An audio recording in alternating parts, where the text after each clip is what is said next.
এই যে জাতীয় চরিত্র, যে চরিত্রের আপনারা, সেই চরিত্রের সরকার পাবেন। এটা আমি সরকারের বিরুদ্ধে কই না বাবারে, আমার সেই ক্ষমতা নাই।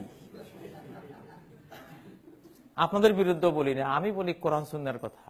আপনারা মামলা হামলা করলে কোরআনের উপর করবেন, হাদিসের উপর করবেন। হাদিসে কেন আছে এটা? আমাকে তো এখানে তুলে দিয়েছেন ওইটা বলার জন্য, আমি বলবোই।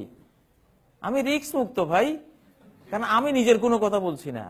আমা লুকুম উম্মা লুকুম, এটা কাজীর কথা না, এটা হাদিসের কথা। যে রকম তোমরা হবা এরকম তোমাদের সরকার আমি দেব। আমল না পরিবর্তন করে সরকার, ভালো সরকার। একজন রোগী বলেছেন যে আমরা ভালো সরকার চাই। চাওয়া তো ঠিক আছে, কিন্তু আপনার আমল ভালো কিনা? আপনি পরিবর্তন, সরকার চেঞ্জ হয় জাতির ভিতর থেকে, জাতিকে চেঞ্জ করে সরকার চেঞ্জ হয়। আমাদের আমল চেঞ্জ করতে হবে, তাহলে আমরা ভালো পাবো ইনশাআল্লাহ, ভালো সরকার পাবো। খারাপরাই ভালো হয়ে যাবে, খারাপরাও ভালো হয়ে যাবে।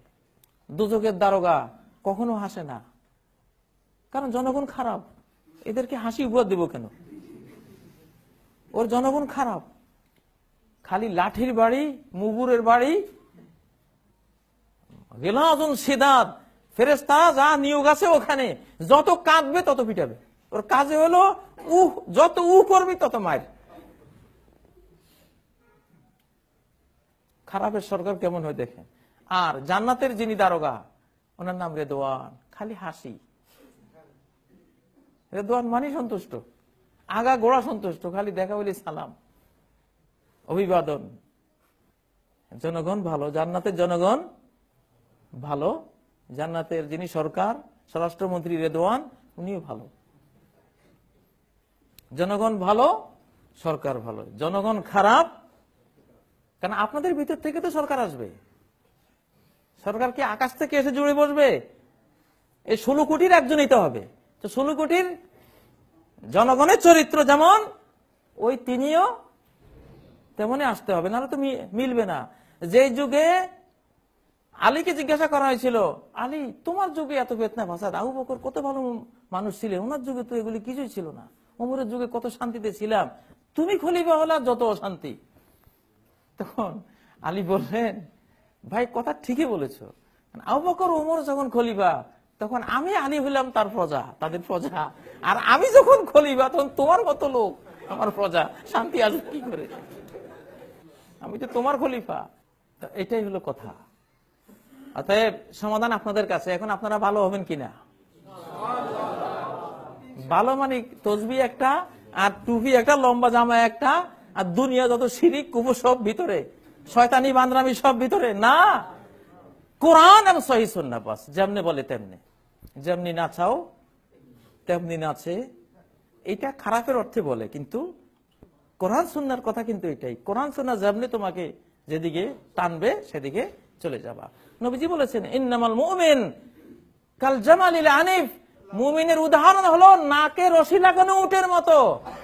গরু ছাগলের নাকে যখন রশি লাগায়, বেচারারা আর কোনো দিক ঘাটে আমি করে না, কারণ দেখে যে এখানে ব্যথা লাগে, যেদিকে নিবেন ওইদিকে চলে যাবে। মুমিন হলো নাকে রশি লাগানো উট। আপনাদের সবাই নাকে রশি লাগানো আছে দুইটা, কোরআনের একটা, সহিহ হাদিসের একটা, ডাবল রশি। এই রশি লাগানো আছে, যেদিকে টানবে এই রশিওয়ালায়, আল্লাহ তাআলা যেদিকে টানবে সেদিকে যাবে। যদি এটা করতে পারেন, করাতে পারেন, জাতিকে বুঝাতে পারেন, তাহলে বাংলাদেশে ইনশাআল্লাহ শান্তি এসে যাবে। ফলে ফুলে ফসলে নেয়ামতে সৌন্দর্যে ভরে উঠবে ইনশাআল্লাহ।